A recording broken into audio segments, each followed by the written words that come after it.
এক জালাল হলেন জালালউদ্দিন সিউতি। ওনার একটা আশ্চর্য কিতাব আছে, কিতাবের নাম শারহুস সুদূর ফি আহওয়ালিল মাউতা ওয়াল কুবুর, কিতাবের নাম। তিনি ওই কিতাবে লিখছেন বাগদাদ থেকে এক হজের কাফেলা মক্কায় যেতেছে। রাস্তায়, আগের যুগে তো মরুভূমিতে হাইটা যেতেই তো, রাস্তায় এক হাজী সাহেব অসুস্থ হয়ে পড়ছে। অসুস্থ হয়ে ওই হাজী রাস্তায় মারা গেছে। দাফন করা লাগবে না? কবর খনন করার মতো কোনো কোদাল হাজীদের কাছে নাই। এই হাজীরা পাশের এক মহল্লায় গেছে কোদাল আনার জন্য। যা দেখে এক মহিলা কোদাল দিয়ে ময়লা সাফ করতেছে। যা কয়, এই বোন, তোমার এই কোদালটা আমাদেরকে একটু দিবা, আমাদের এক সাথী হাজী মারা গেছে, তাকে আমরা দাফন করব, কবর খুঁদব, তারপরে আমরা হজে যাইতে হইব। তো মহিলা বলে, মানুষ তো উপকার করলে আবার পরে ভুললে যায়, দাফন টাফন কইরা আবার কোদাল রাখা যদি যান গা, আবার আমি আনতে যাবো, অত দূর আমি যাবো, তাহলে আমার শর্ত হলো আমার কোদাল আমার বাড়ি দিয়া যাইতে হবে। অসুবিধা নাই, আমরা হজে যাইতেছি, তোমার কোদাল নিতেছি, এইটা আবার আমরা তোমার বাড়িতে দিয়ে যাব। মহিলাও কোদাল দিয়ে দিছে, হেরাও কোদাল নিয়া কবর খনন করছে, লাশও দাফন করছে।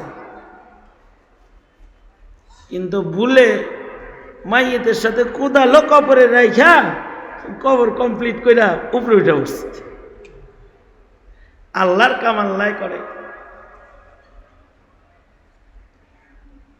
উপরে যখন উঠছে, কবর দেওয়া শেষ, এবার নিজেরা চিন্তা করতেছে, কিরে এই কোদাল না আমাকে ফেরত দেওয়ার কথা, কোদাল রেখে এলাম, মাটি সরা, কোদাল উঠা। মাটি সরায়া কোদাল উঠাইতে যখন গেছে, তো দেখে এই লোকটাকে কবরের মাটি দাবায়া ধরছে, এরকম চাপ দিয়া ধরছে, আর তার দুনো হাত এই কোদালের সাথে আগুনের রশি দিয়া বান্ধা, আর সে চিৎকার করতেছে। হাজিরা ভয়ে তাড়াতাড়ি কবর ঠিক করছে। তারা এই মহিলার কাছে যায় বলে, বোন, কোনো কারণে তোমার কোদাল তোমাকে দিতে পারতেছি না, তুমিও পাইতেছ না, তো তোমার কোদালের যে মূল্য আছে তার 4 গুণ 5 গুণ আমরা তোমাকে হাদিয়া দিয়ে গেলাম, তুমি আমাদেরকে মাফ করে দিও। হাদিয়া দিছে, হাজি চলে গেছে। হজ থেকে ফেরত আসার পরে এই হাজিরা এই মাইয়েতের বিবির কাছে গেছে, যা বলে, তোমার স্বামী কাফন পরা কাবা ঘরের দিকে রওনা করলো, কিন্তু তার কবরে আমরা আশ্চর্য আযাব দেখতে পেয়েছি। তুমি কি তোমার স্বামী সম্পর্কে আমাদের কিছু বলবে? মহিলাটা বলে, আমার স্বামীর কবরে আযাব হবে না কি, তাই জান্নাতের শরাব শরবত দিব নাকি আল্লাহ? কেন, কি হয়েছে? আমার স্বামী নিজের পার্টনারকে নিজের হাতে খুন করে মরুভূমিতে দাফন করছে, আল্লাহের মরুভূমিতে দাফন করছে। আর আমার স্বামী পার্টনারের সম্পদকে দখল করে সে আঙ্গুল ফুলে কলা গাছ হয়ে হজে গেছে। মহান আল্লাহর কাছে তো এমন পাপিষ্ঠ হাজির দাম নাই। হজ করলে এলো,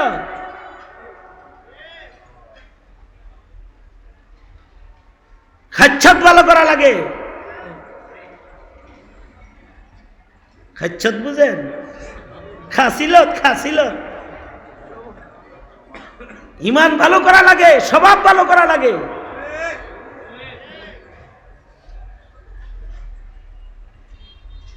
জাতির সম্পদ লুট করে কলাগাছ হয়ে দরবেশ বাবা দরবেশ হয়ে গেছে।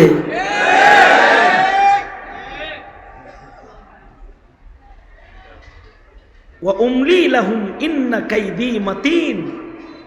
আল্লাহ বলেন আমি ছাড় দেই কিন্তু আমার ধরা খুব শক্ত। আল্লাহ ধরলে ছাড়ে না। শেখ হাসিনা প্রত্যেকটা উপজেলায় একটা করে মসজিদ বানাইছে।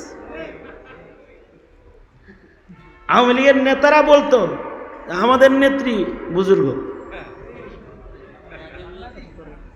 70 রাকাত নফল নামাজ পড়ে ডেইলি,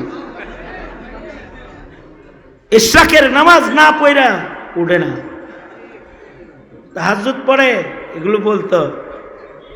ভাবে লাগে সম্পর্ক আল্লাহর সাথে, কিন্তু আমরা দেখলাম ছাত্ররা যখন দাওয়া দিছে সম্পর্ক আল্লাহর সাথে না দিল্লির সাথে।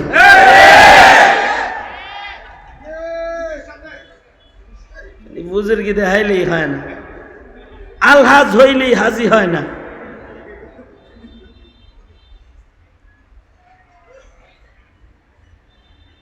ইমাম বাইহাকি রহমতুল্লাহ আলাইহি শুআবুল ঈমানের ভেতরে আরেকটা আজব ঘটনা আছে। আব্দুল্লাহ ইবনে আব্বাস রাদিয়াল্লাহু আনহু ওই হজের সফরে ছিলেন। আব্দুল্লাহ ইবনে আব্বাস তো ছোটখাটো মৌলভী সাহাবী না, রাইসুল মুফাসসিরিন। ইমাম বাইহাকি বলেন এক হজের কাফেলা হজে যাইতেছে, রাস্তার ভেতরে এক হাজি মরে গেছে। এই হাজিকে সাথীরা কবর দেওয়ার জন্য কবর খনন করছে, কিন্তু যেখানে কবর খনন করছে কবরের ভেতর থেকে সাপ, লাশ নামানোর আগেই বড় সাপ আয়া কবরে শুইছে। হাজিরা ভয়ে আর এক জায়গায় কবর খনন করছে, নতুন কবর, ওটার ভিতরেও যায় সাপ বাইরে শুইছে। থার্ড টাইম আর একটা কবর খনন করছে দূরে, সেখানেও কবর খনন শেষ। এবার লাশ নামেবার দেখে সাপ একটা বাইরে শুইছে। এই হাজিরা খবর পাইছেন পাশের কাফেলায় আব্দুল্লাহ ইবনে আব্বাস আছে। এরা আব্দুল্লাহ ইবনে আব্বাসের কাছে গেছে, যা বলে রাইসুল মুফাসসিরিন 3 জায়গায় কবর খুঁজলাম, 3 জায়গায় সাপ বাইরে, কি করি? আব্দুল্লাহ ইবনে আব্বাস বলে এটা সাপ না, এটা তার কোনো পাপ, এটা তার কোনো পাপ। তোমরা সারা দুনিয়ার যেখানেই কবর খনন করো এটা হেনে যাইব। সুতরাং যে কোনো একটায় নামায় দাও লাশ। এবার সাহস করে লাশ নামাইব কেমনে? কবরের কাছে লাশ নিয়ে গেছে, সাপটা গর্তের ভেতরে চলে গেছে, কবর খালি করে দিছে। যখন লাশটা নামাইছে এবার সাপ আবার গর্তের থেকে বাইরে হেরে পেঁচায় ধরছে এবং সে কবরের ভেতরে চিৎকার শুরু করেছে। কবর কমপ্লিট হয়ে গেছে। আব্দুল্লাহ ইবনে আব্বাসকে বলে, ও নবীর সাহাবী, কবর দিলাম কিন্তু সাপ তো আবার গর্তের থেকে এর পেঁচায় ধরছে। আব্দুল্লাহ ইবনে আব্বাস বলে এটা তার পাপের শাস্তি, কবরে তাকে ধরেছে। তোমরা হজে যাও।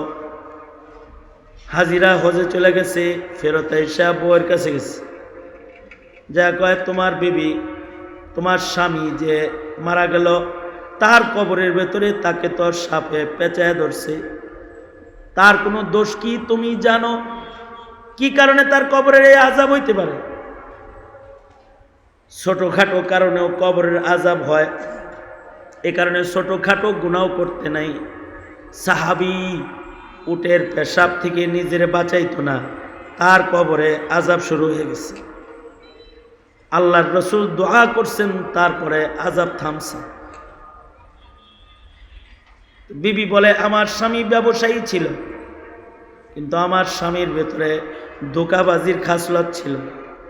ধোঁকাবাজি কি? ধোঁকাবাজি ধোঁকাবাজি হলো তিনি তরকারি বিক্রি করত, ভালো তরকারিগুলাকে উপরে দিত, খারাপগুলারে নিচে সুন্দর করে সাজায় দিত। মানুষ উপরের গুলা দেখে বুঝতো যে টুকরি বুঝাই বুঝি এরকম ভালো সব বেচালাইত। আমি তাকে বলতাম এইভাবে 2 নাম্বারই করো কেন? সে আমাকে বলতো টাকা কামাই করলে এরকম 2 নাম্বার হইতে হয়। এই যে 2 নাম্বারই করত, এর কারণে তার কবরের ভেতরে সাপ।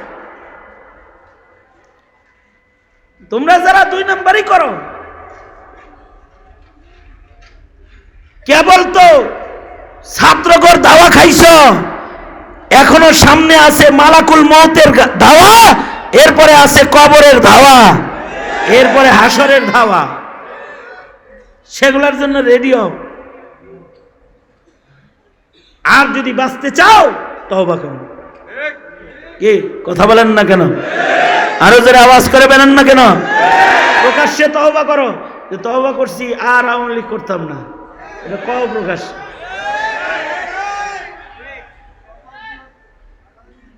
যদি বিএনপি হয়ে যাও তাও কিছু করার নাই, বেঁচে গেলা। জামাত ইসলাম যদি হয়ে যাও তাও বেঁচে গেলা। আর যদি কও যে না আমি সিলা লাগাইতে সালে যাবো বিদেশে, যাও গা সাল লাগাইতে। অনেকে গেছে গা, খোদ তোমাগর নেত্রী গেছে দিল্লি সাল লাগাইতে, কত নেতারা গেছে, যাও গা। আমাদের কিছু করার নাই, কিন্তু কিছু করব না। তুমি যদি ঘরে বসে থাকো যে আমি ট্রান্সজেন্ডার, আমি মহিলা, ঘরের বাইরে যাব না, কিছু আছে ঘরের বাইরে আসে না। মানিক বাইরেই ছিল তো জঙ্গল দিয়ে কলা পাতা বিছিয়ে শুয়েছিল,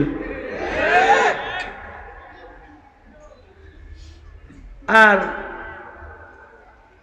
দরবেশ বাইরেই ছিল নৌকায় যেয়ে বইছিল।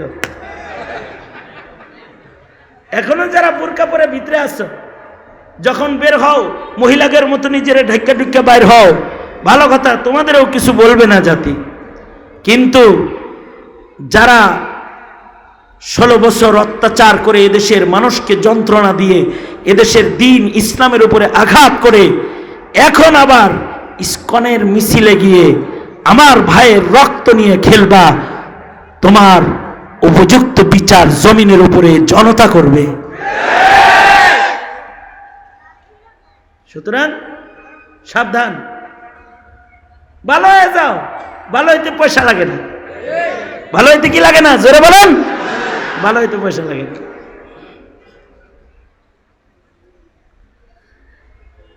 এগুলার তো তওবা টওবা করলে মাপ পাওয়ার একটা সুযোগ আছে, কিন্তু আমার লাস্ট কথা হইল মুনাফিক হইও না।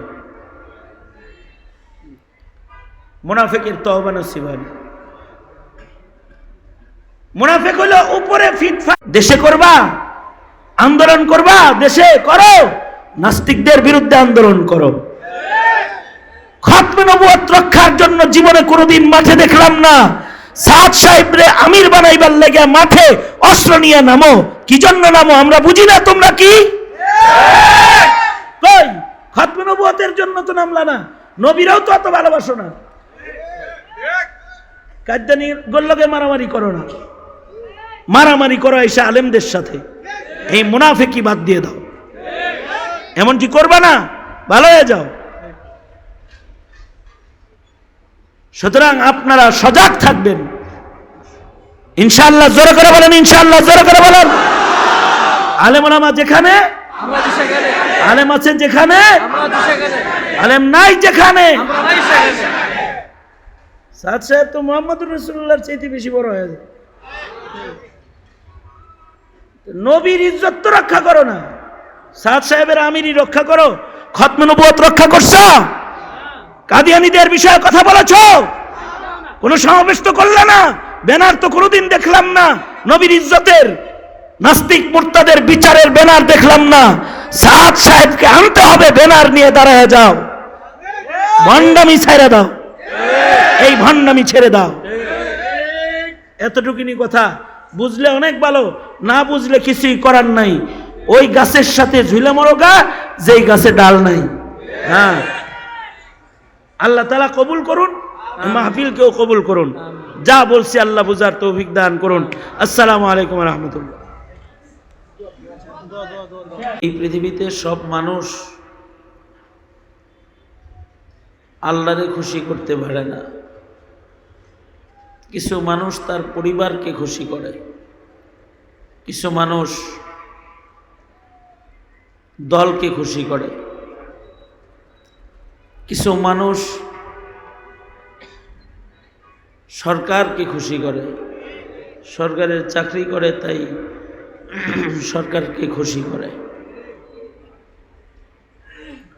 আর কিছু মানুষ ভিনদেশী দাদাদেরকে খুশি করে, আর কিছু মানুষ আছে এরা আল্লাহকে খুশি করে, তাদের উপরে আল্লাহ রাজি থাকে। আল্লাহ যাদের উপরে রাজি থাকে, আল্লাহকে যারা খুশি করে, তাদেরকে আল্লাহ তাআলা জান্নাত দিয়ে আল্লাহ এই বান্দাগুলারে খুশি করে দিবেন। তাদেরকে আল্লাহ তাআলা ভালোবাসেন। আল্লাহ তাআলা ঈমানদারদেরকে ভালোবাসেন। ঈমানদাররা তাদের ঈমানের হেফাজতের মাধ্যমে আল্লাহকে খুশি করে।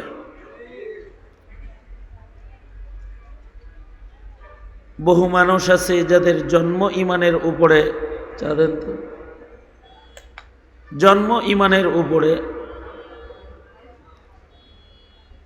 কিন্তু তারা ঈমানের হেফাজতকারী না, তাদের উপরে আল্লাহ তাআলা নারাজ। আর কিছু মানুষ আছে যারা ঈমানের হেফাজত করে, ঈমানের হেফাজত করে ঈমান নিয়ে তারা কবরে যায়, তো তাদের উপরে আল্লাহ তাআলা খুশি। ন্যূনতম ঈমান যারা কবরে নিয়ে যাবে, তাদেরকেও আল্লাহ তাআলা এমন পৃথিবীর 10 পৃথিবীর সমান জান্নাত দান করবেন। যাদের ঈমান আর একটু ভালো হবে, তারা ভালোবাসা আল্লাহর কাছ থেকে আলাদা পাবে।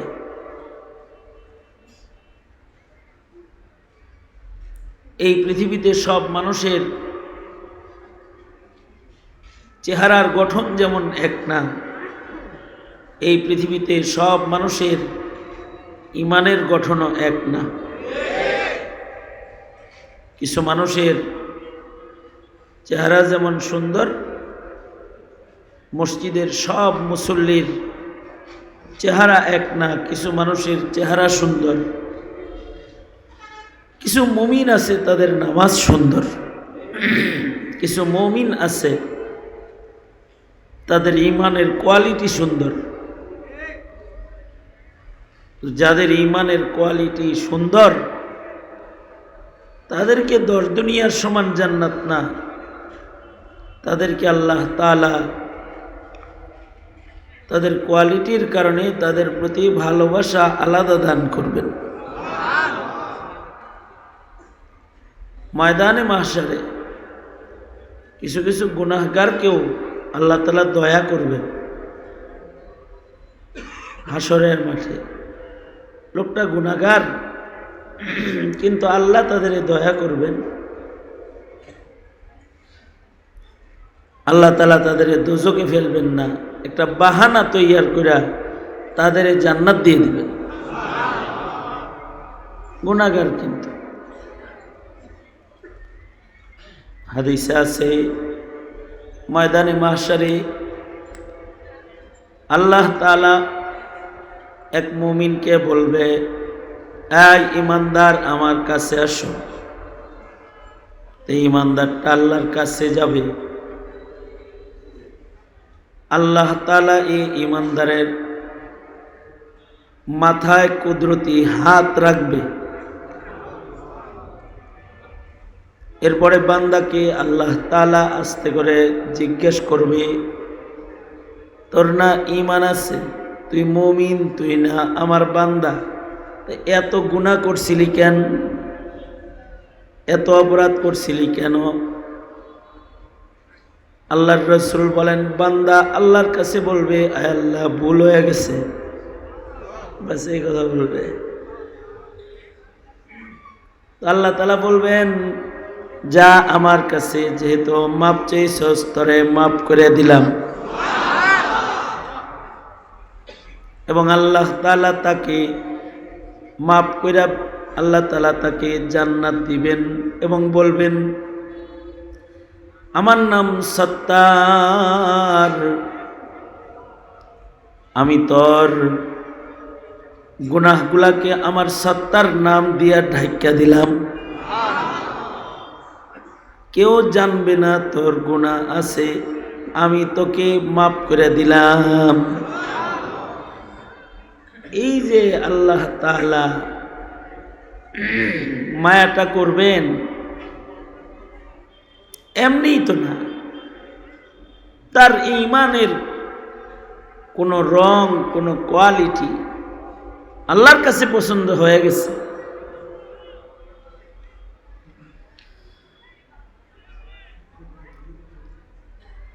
কিছু মানুষ আছে, এদেরকে আল্লাহ তাআলা দোজখে ফেলে দিবেন, এরা গুনাহগার, কিন্তু তার ঈমানের কোনো রং আল্লাহর কাছে পছন্দের আছে। আল্লাহ তাআলা তাকে দোজখে ফেলার পরে আবার দোজখ থেকে বাইর করবেন।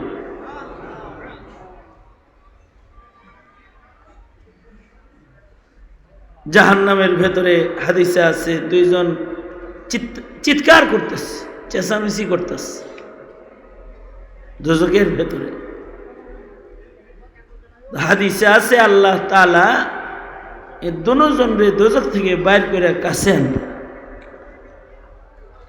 কাছে আইনা বলবেন, আয় এত আওয়াজ করছিলি কা, যা সোজা দোজখে যা, কোনো আওয়াজ করবি না, চুপচাপ থাকবি। তো বান্দা দুজন আবার দোজখের দিকে যাবে।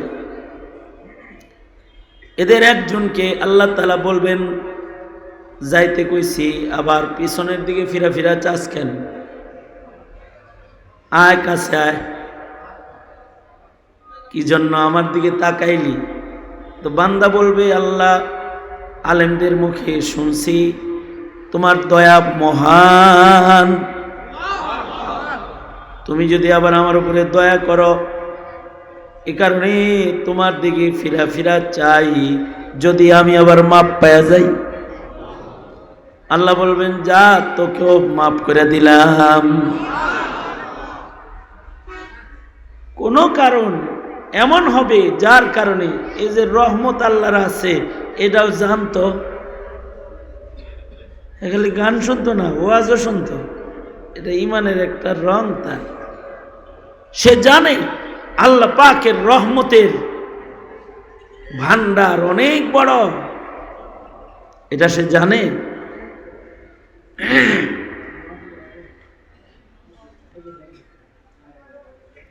আর একজন যে যাইতেছে সে আর পিছনের দিকে তাকায় না। আল্লাহ তাআলা তাকে বলবেন, এই আমার রহমতের উপরে তোর বিশ্বাস নাই, এভাবে যাস কেন?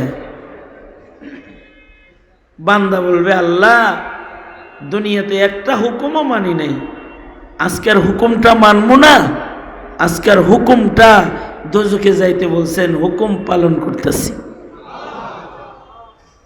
আল্লাহ বলবেন, যা তোর কাছে দেখি আমার হুকুমের দাম আছে, যা তোরাও মাফ করে দিলাম।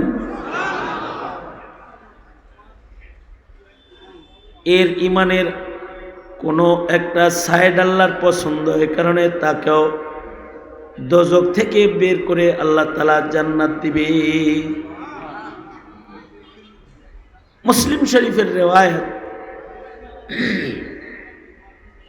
আল্লাহ তাআলা কিছু মুমিনকে তাদের গুনার কারণে দোজখে ফেলবেন ঠিক, কিন্তু তাদেরকে অজ্ঞান করে দোজখে ফেলবেন। মুসলিম শরীফের রিওয়ায়াত। অজ্ঞান করে কেন ফেলবেন? তার কোনো কারণে আল্লাহ তাকে পছন্দ করে, এ কারণে তাকে অজ্ঞান করে ফেলবেন দোজখের ভিতরে। ডাক্তার যেমন অপারেশন করার আগে অবাস করে, কেন অবাস করে? যেন এই রোগীর অপারেশন হবে কিন্তু সে যেন টের না পায়। তার দেহের উপরে শাস্তি হইতেছে কিন্তু সে টের পাইতেছে না। তার দেহ কাটা হইতেছে, সে টের পাইতেছে। ড্রিল মেশিন দিয়া হাড্ডি সহ কাটতেছে কিন্তু ও টের পাইতেছে না, তাকে অজ্ঞান করা হয়েছে। এক জায়গার চামড়া আর এক জায়গায় লাগায়া তাকে প্লাস্টিক সার্জারি করতেছে। বান্দাকে অজ্ঞান করার কারণে ডাক্তার তাকে অজ্ঞান করেছে। এ কারণে তার যে হাত কাটা হচ্ছে, পা কাটা হইতেছে, এটা ওর খবর হইতেছে না।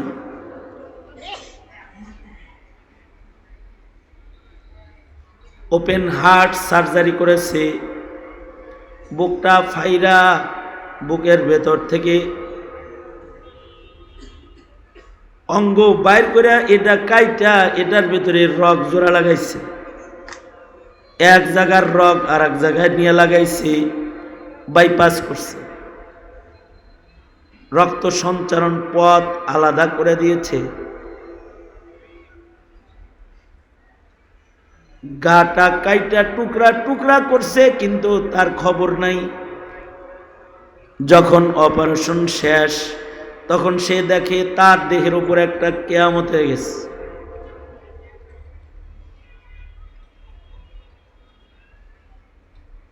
ঠিক মুমিন বান্দার কিছু কিছু মুমিনকে আল্লাহ তাআলা দোজখে ফেলার আগে তাকে অজ্ঞান করে ফেলবে, তার গুনার শাস্তি হবে কিন্তু সে অচেতন থাকবে, অজ্ঞান থাকবে সে।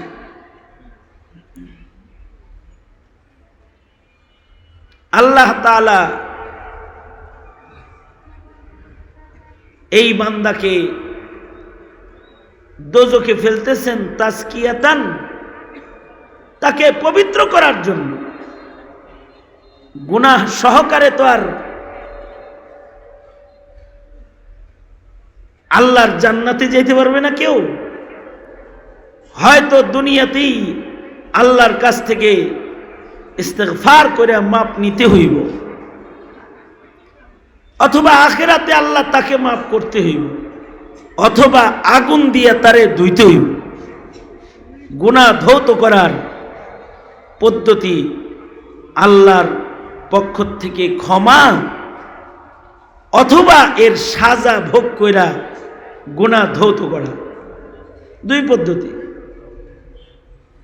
সে দুনিয়াতে কখনো তওবার সুযোগ নেয় নাই, আলেমদের সান্নিধ্যে যায় নাই, দিনী কথা শোনে নাই। হাসরের মাঠে আল্লাহ তাআলা এবার তাকে আগুন দিয়ে ধুইবেন তাজকিয়াতান, পবিত্রকরণের জন্য তাকে দোজখে ফেলবেন। এই যে পবিত্র করার জন্য তাকে দোজখে ফেললেন, তাকে অজ্ঞান করে ফেলবেন, তার গুনাহ ধুয়ে যাবে কিন্তু দেহ পুড়া যাবে কিন্তু সে অজ্ঞান। যখন গুনাহ ধৌত করার শেষ, এবার দোজখ থেকে আল্লাহ তাআলা বান্দাকে আবার বাইর করবেন। কালো পোড়া দেহটাকে আল্লাহ তাআলা নহরে হায়াতের পানি দিয়া গোসল দিবেন।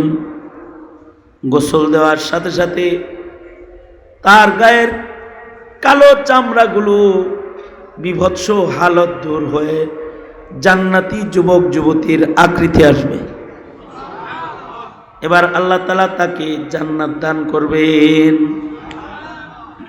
এই যে আযাবও হইল, শাস্তিও হইল, কিন্তু সে অজ্ঞান। এইটা সব মুমিনের জন্য না। যার ঈমান পছন্দ হইছে, কোন দিক পছন্দের। কিছু মানুষ আছে তাদের ঈমান সুন্দর, এরা নামাজ না পড়লেও সময় মতো নামাজ পড়ে না, ইবাদত তাদের কম, কিন্তু তারা দিন ভক্ত, দিনের জন্য তারা সর্বস্ব বিলীন করতে প্রস্তুত থাকে। আছে না কিছু?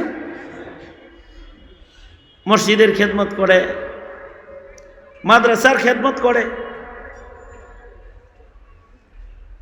দিনের কাজ করে, ওয়াজ মাহফিল করতেছে, হ্যাঁ নিজে নামাজ পড়ে না, ওয়াজ করে। আছে না এরকম? কমিটির সদস্য মসজিদের, কিন্তু বেনামাজি, শুক্রবারে যায়।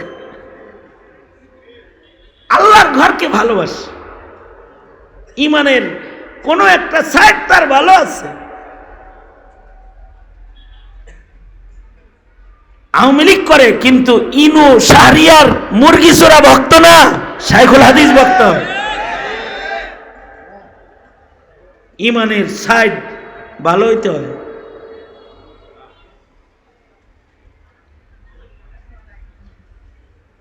এটা কারোর একটু ভালো, এই ভালো হওয়ার কারণে গুনাহ খাতা আছে, কিন্তু আল্লাহ তাআলা তার প্রতি দয়া করবেন তার এই গুণগুলোর কারণে। সুতরাং এই গুণগুলো হাসিল করা দরকার। এখন বলবেন দোজখের আগুনে পড়ার ক্ষমতা, দোজখের ভেতরে থাকার ক্ষমতা আমাদের তো নাই। এক মুহূর্ত দোজখের আগুন সহ্য করার ক্ষমতা আমাদের নাই। তাহলে দোজখ থেকে মুক্ত অবস্থায় জান্নাতে যাওয়ার কিছু লাইন আল্লাহ কি আমাদের দেয় নাই? দিছে। যে কোনো অপরাধী, তার অপরাধ অনেক, কিন্তু সে যদি খালিস তওবা করে, আল্লাহ তাআলা তওবার বরকতে তার জাহান্নাম মাফ করে দিবে।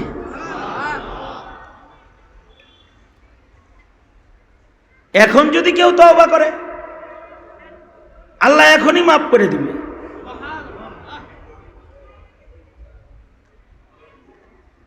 এ কারণে ওয়াজ মাহফিলে গেলে তওবার নিয়তে যেতে হয়। প্রতি নামাজের পরে ইস্তিগফার পড়া হয়, আস্তাগফিরুল্লাহ আস্তাগফিরুল্লাহ আস্তাগফিরুল্লাহ, তওবা। কারণ কি?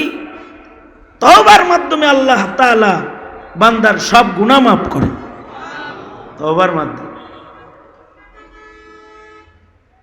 এ কারণে আল্লাহর রাসূল প্রতিদিন 100 বার তওবা করেছেন, 100 বার তওবা করেছেন, উম্মতকে তওবা করা শিখাইছেন। হে আমার উম্মতরা, তোমরাও তওবা করো।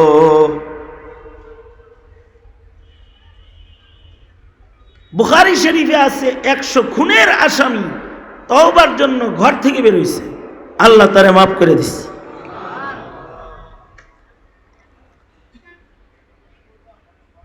তওবা করার পরে যদি, তওবার জন্য ইরাদা করার পরেও যদি কারোর মৃত্যু হয়, তওবার ইরাদা, নিয়ত করছে তওবার, শরীয়তে ইসলামে নিয়তেরও একটা দাম আছে। যেমন কেউ হজের নিয়ত করছে, ইচ্ছাটা পাল্টায় দেন, কেউ হজের নিয়ত করেছে, হজে সে যাইতে পারে নাই, নিয়ত করার সাথে সাথে আল্লাহ তাআলা তাকে হজের সওয়াব দান করছে। আজকে নিয়ত করছে হজে যাবে, কালকে মারা গেছে, একটা হজের সওয়াব লয়ে মরে গেছে। আর যদি হজ কইরা ফেলায়, হজ করলে তো তাকে কমপক্ষে যে কোনো নেক আমলের সওয়াব বদলা আল্লাহ তাআলা 10 গুণ দান করে। কত গুণ দেয়? 10 গুণ।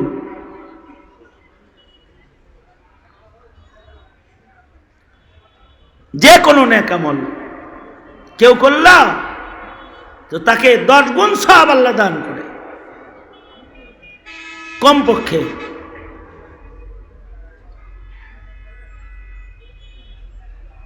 কেউ নিয়ত করছে বাচ্চা থাকলে একটা মসজিদ করব, নিয়ত করে আলাইছে, কিন্তু এই নিয়তটা কারোর কাছে বলেও নাই, তার সন্তানরাও তার সম্পদ থেকে মসজিদটা বানায় নাই, সে পরের দিন মরে গেছে। কিন্তু নিয়তের এত দাম, নিয়তের কারণে এক পর্ব সওয়াব সে পাওয়া যাবে।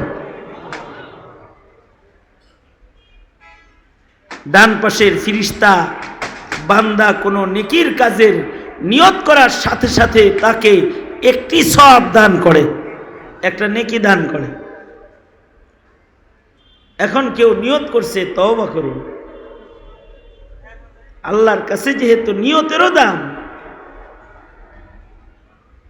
এক এলাকার থেকে তওবার জন্য আর এক এলাকায় যাইতেছে, অলির বাড়ির দিকে, বুখারী, রাস্তায় মরে গেছে, নিয়ত করছে না, নিয়তের কারণে সে তওবাকারীর দপ্তরে তার নাম, আল্লাহ তাআলা তার 100 খুনের গুনাহ সহকারে সব অপরাধ তার মাফ করে দিছে নিয়তের কারণে।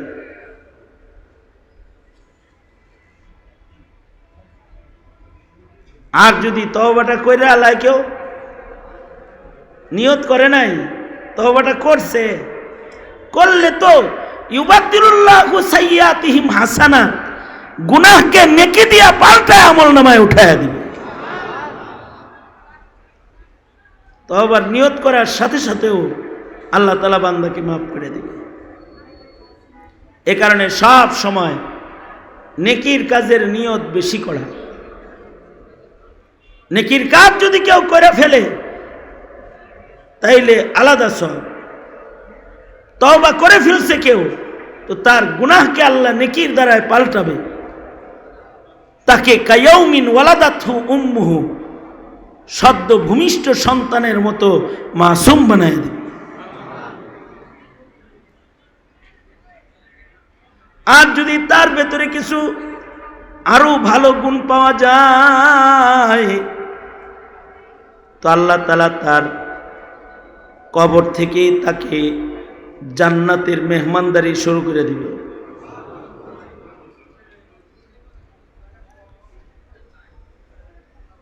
যেমন হিলিয়াতুল আউলিয়া কিতাবে আছে, সালেহে বুনানি রহমাতুল্লাহি আলাইহি এমন একজন নেককার বান্দা ছিলেন যিনি তাকবীরে উলার সাথে সব সময় নামাজ পড়তেন। সাঈদ ইবনে মুসাইয়িব 40 বছর তাকবীরে উলার নামাজ পড়ছেন। আজানের আগে 40 বছর তিনি মসজিদে প্রবেশ করেছেন। সাহাবেতে বুনানি তাকবীরে উলার সাথে নামাজ পড়তেন, আর নামাজের পরে বলতেন, আল্লাহ 5 বেলার নামাজ পড়া, তাহাজ্জুদ পড়া, আওয়াবিন পড়া আমার নামাজের খাহেশ মিটে না। দুনিয়ার মাটিতে খাওয়ার ঝামেলা, গোসল করার ঝামেলা, পেশাব করার ঝামেলা, দুনিয়াতে অনেক কাজ করা লাগে, বেজাল। ও আল্লাহ, কবরে তো কোনো কাম নাই, দাফনের পর থেকে ইসরাফিলের বাঁশি পর্যন্ত লম্বা একটা সময়, এই সময়টা আমি ঘুমাইতে চাই না। হাদিসে আছে আল্লাহ তাআলা বান্দাকে বলবে, বান্দা দুনিয়াতে অনেক জেগেছো আমার জন্য, কবরে ঘুমের জন্য দিলাম, এখন ঘুমাও। ইসরাফিলের বাঁশি বাজার আগে কেউ তোমাকে ডাকবে না।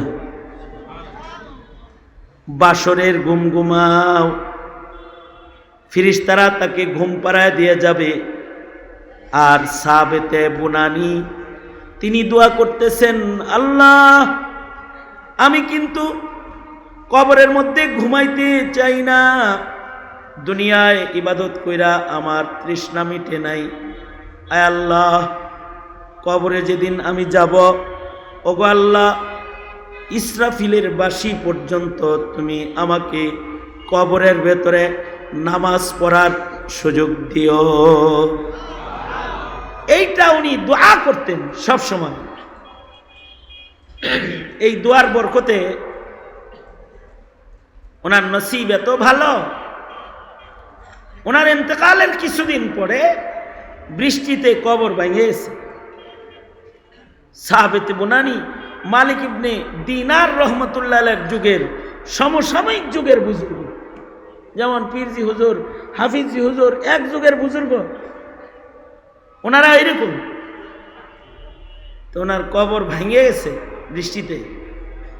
বৃষ্টিতে যখন কবর ভেঙে গেছে, কবর ঠিক করার জন্য কিছু মানুষ মাটি টাটি দিয়া ভাঙ্গা কবরটা আবার ঠিক করে দিব কবরের কাছে গেছে। কাছে যাইতেই দেখে কবরের যে ভাঙ্গা জায়গা, এই দিক দিয়া আলোকিত একটা সুরঙ্গ দেখা যায়। ওইদিকে একজন আলেম দ্বীন ওই জামানার, উনিও হিব্বুল মুহসিনিন, যারা নেকির কাজ বেশি করে মহান আল্লাহ তাদেরকে পছন্দ করে। নেকির কাজ, নেকির কাজ যদি কেউ অন্যায়ভাবে করে, তাহলে ওই নেকির কাজ দিয়া নাজাত পাওয়া যায় না। জালালউদ্দিন সুয়ুতী রহমতুল্লাহ আলাইহি তাফসীরে জালালাইন যিনি অর্ধেক লিখেছেন জালালউদ্দিন সুয়ুতী, বাকিটুক লিখছেন মুহাল্লি। দুজন জালালউদ্দিন, এই জন্য জালালাইন, জালালান, দুই জালাল। এই আশাগুলা কবুল করে নাও। অনেকের মা বাবা কবরে মাফ করে দাও, অনেকের ঘরে অসুস্থ রোগী রয়েছে সুস্থ করে দাও আল্লাহ রব্বুল আলামিন। আমাদের সালাম পেয়ারা নবীর রওজায় আথারে পৌঁছায় দাও।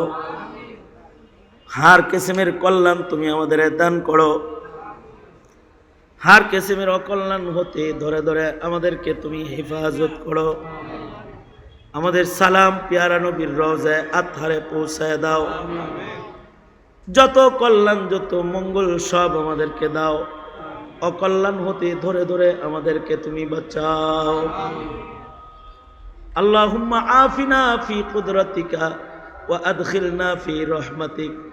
সুবহানা রাব্বিকা রাব্বিল ইজ্জাতি আম্মা ইয়াসিফুন ওয়া সালামুন আলাল মুরসালিন ওয়ালহামদুলিল্লাহি রাব্বিল আলামিন।